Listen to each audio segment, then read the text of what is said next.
Podcast. Build a Big Podcast. David Hooper with the Marketing Podcast for Podcasters. If you want to spread a message, make people care about it, get paid more money for the work that you do and the advertising you take, you are in the right place. On the last episode, I talked with Steve Stewart. Steve runs the Podcast Editors Club. It's a huge group, probably the largest in the world of podcast editors. It is on Facebook at Podcast Editors Club. If you're not a member, search for it. Join it. It's free, Podcast Editors Club on Facebook.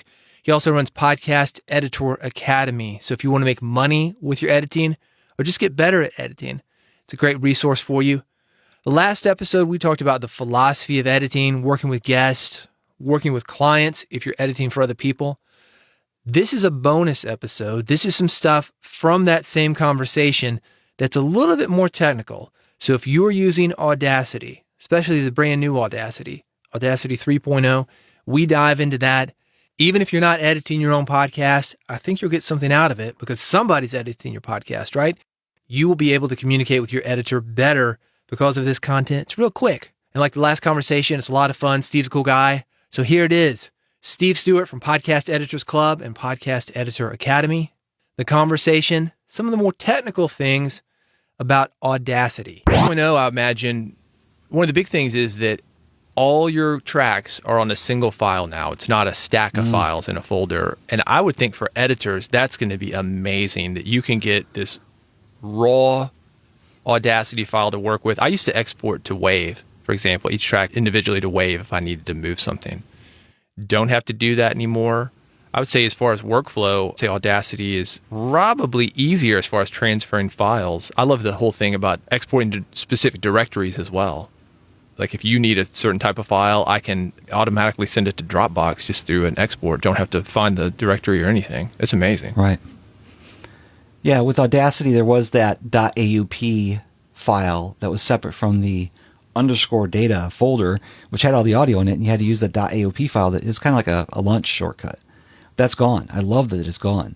Because one of the problems I've had with Audacity in the past is trying to share an Audacity project or a client trying to share it with me through Dropbox. And if there's one digit that's off, then I can't open up the project. This should fix that problem where it's just one .au3 file to share. There shouldn't be any lost data then. The problem is that if you had a WAV file and you exported the WAV file, obviously it's done. You can't go back and undo anything. That's beyond the topic of this question. Right.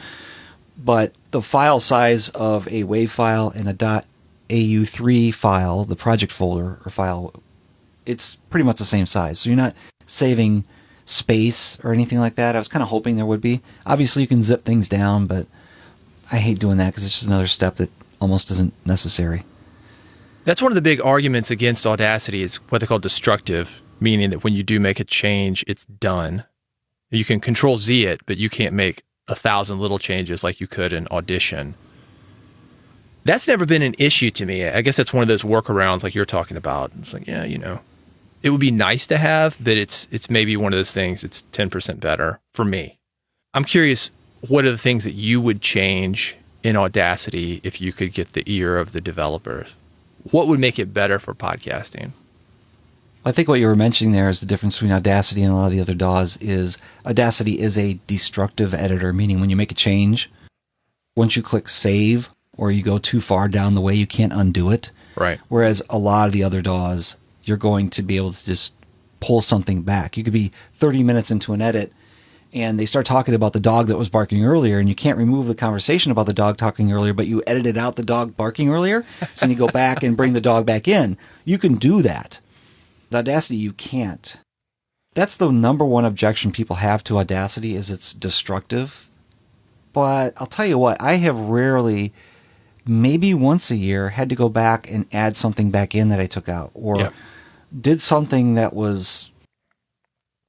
I've never really had a problem with the destructive editing piece of Audacity.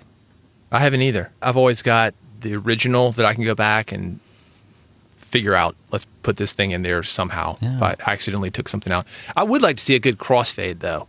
When you chop up sentences, fades out the first part of it, and when you come back in, fades that in. So it's sometimes well, you can create a macro for that. Can you?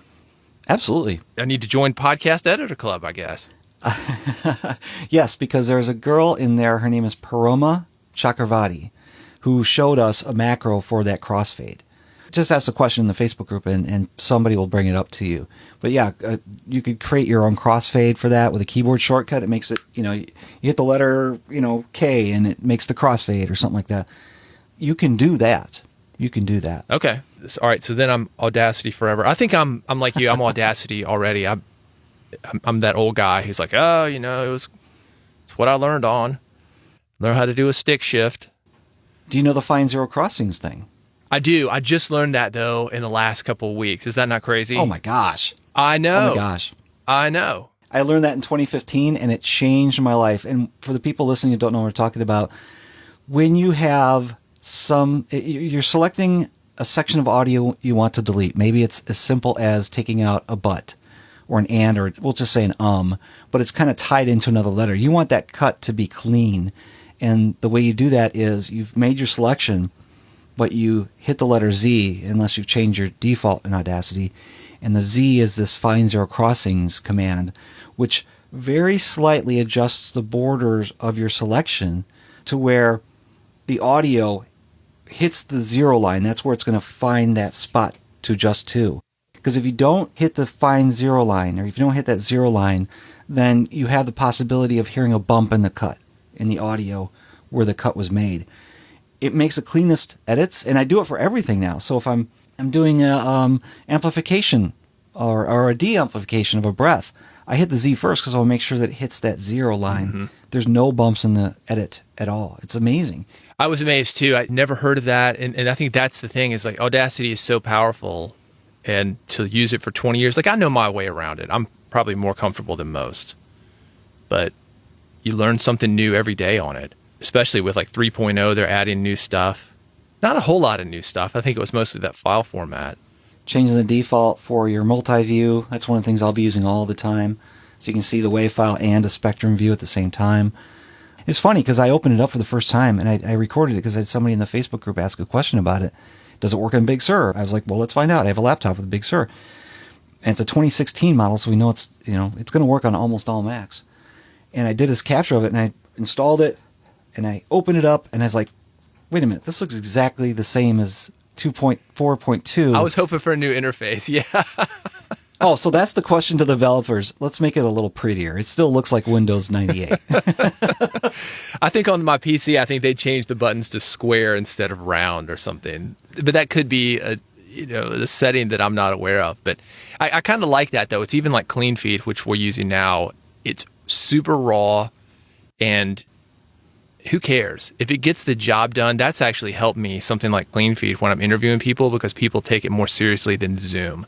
When they see a Zoom interface, they think web chat and kids schooling or whatever. But sometimes this clunky interface is like a government website or something. It's serious. Steve Stewart on Build a Big Podcast. For more from him, go to Podcast Editors Club. That's the easiest thing that you can do right now to get you connected with other editors. It's on Facebook, Podcast Editors Club.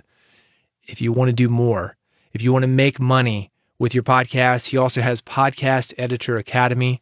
When you go to that Facebook group, Podcast Editors Club, you will find more information about it there. On my blog, I've got a great behind the scenes of Steve's business. That's at bigpodcast.com.